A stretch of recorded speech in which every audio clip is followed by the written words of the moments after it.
चाचा चौधरी और साबू का वतन।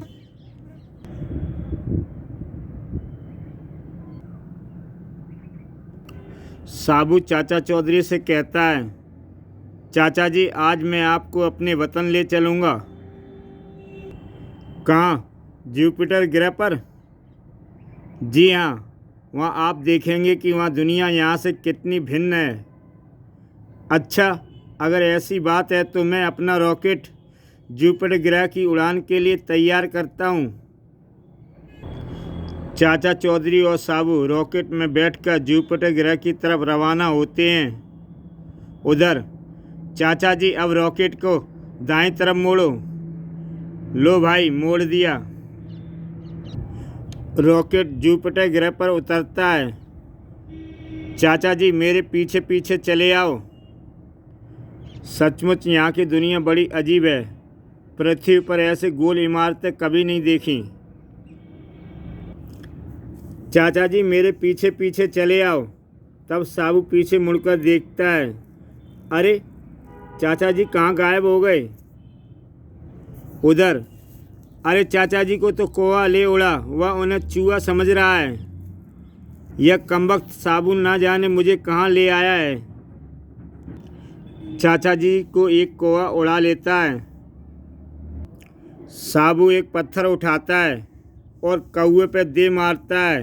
ताड़! पत्थर ज्यों ही कौवे को लगा, उसने चाचा चौधरी को छोड़ दिया। चाचा चौधरी ज़मीन पर आ गिरता है। शुक्र है इस ग्रह पर रेत ही रेत है, नहीं तो मेरी हड्डियां टूटकर कांच की तरह बिखर गई होती।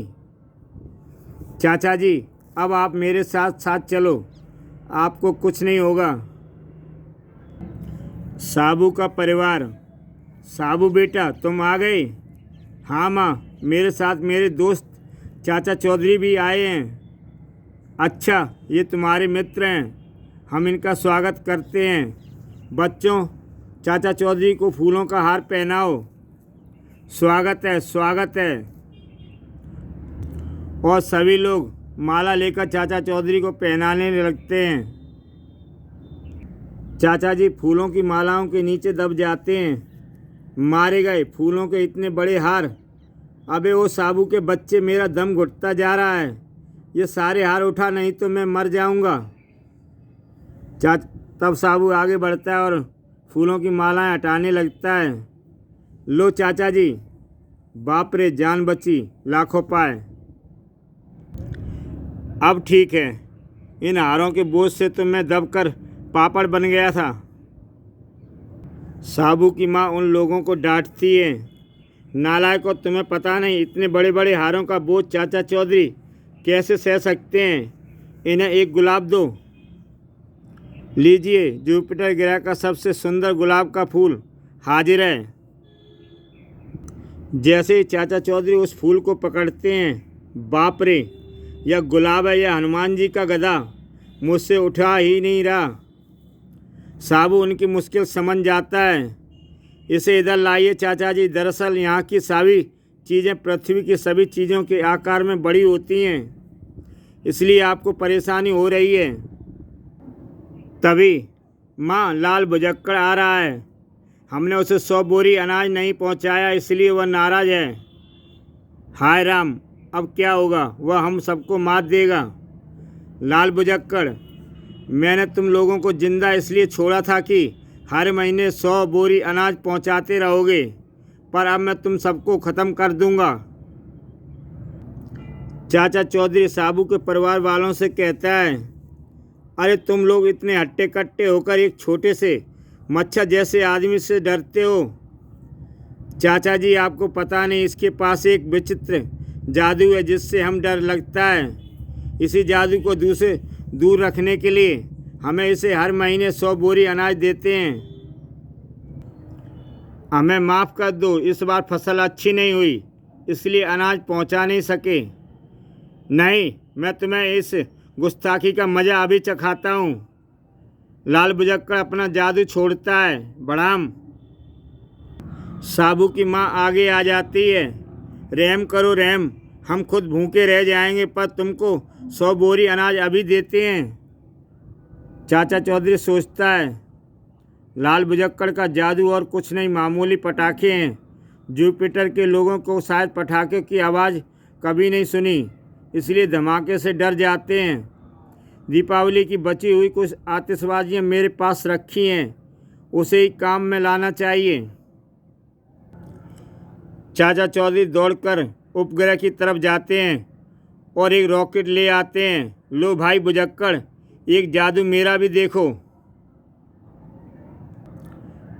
बड़े वेग के साथ रॉकेट ऊपर की ओर जाता है और वापस बुजक्कड़ के सिर पर आ लगता है। हाय मैं मरा, बाप रे भागो, इसके पास तो मुझसे भी बड़ा जादू है। चाचा चौधरी हंसने लगता है, अब यह मच्छर आपको कभी नहीं सताएगा। इस तरह चाचा चौधरी लाल बुजक्कड़ से उन लोगों को बचा लेते हैं। भूत टैक्स। जापानी राम अपने घर सो रहा था, तभी जापानी राम, जागो। आप? तुमने अभी तक भूत टैक्स नहीं चुकाया, मैं वही वसूल करने आया हूँ, निकालो 10,000 रुपये। भूत टैक्स? मैंने तो ऐसा कोई नाम नहीं सुना। जिस तरह इनकम टैक्स, सेल टैक्स और हाउस टैक्स होता है, उसी तरह भूत टैक्स भी होता है। जो इसे नहीं चुकाता उसे मरना पड़ता है। मुझे बख्श दीजिए, मेरे पास इस समय 5,000 हैं। कोई बात नहीं, बाकी के 5,000 मैं कल लेने आऊँगा, बैंक से निकलवा कर रखना।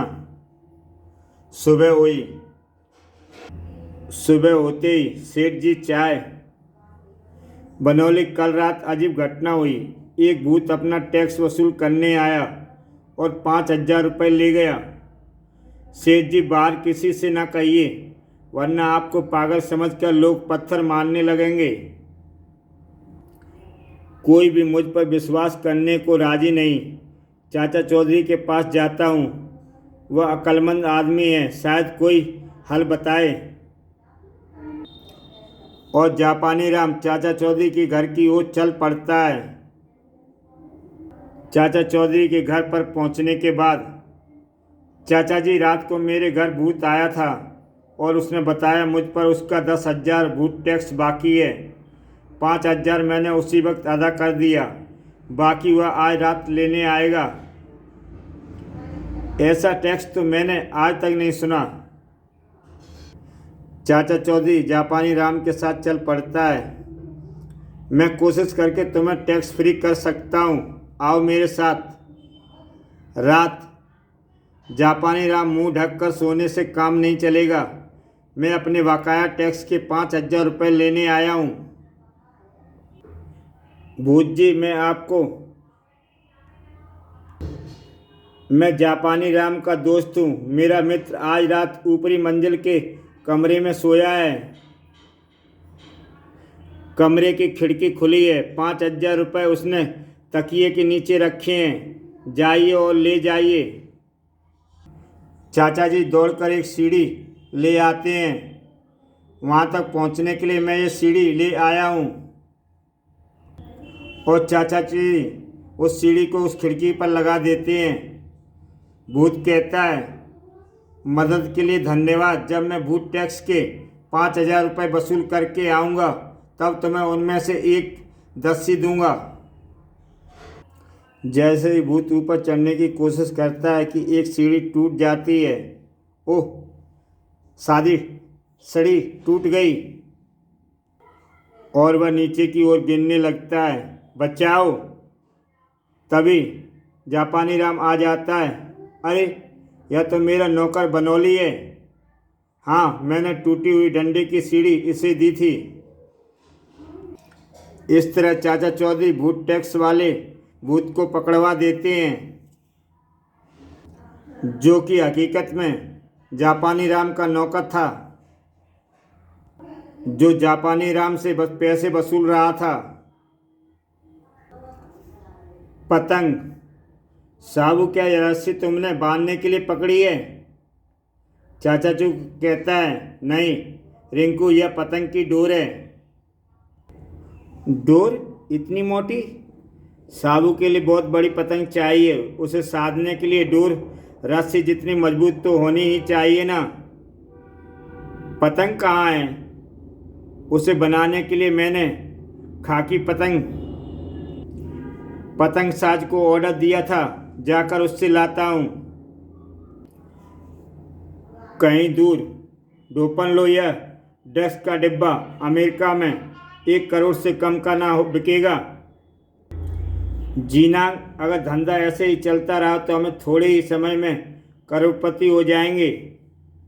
तभी एक पुलिस वाला उनको रोकता है।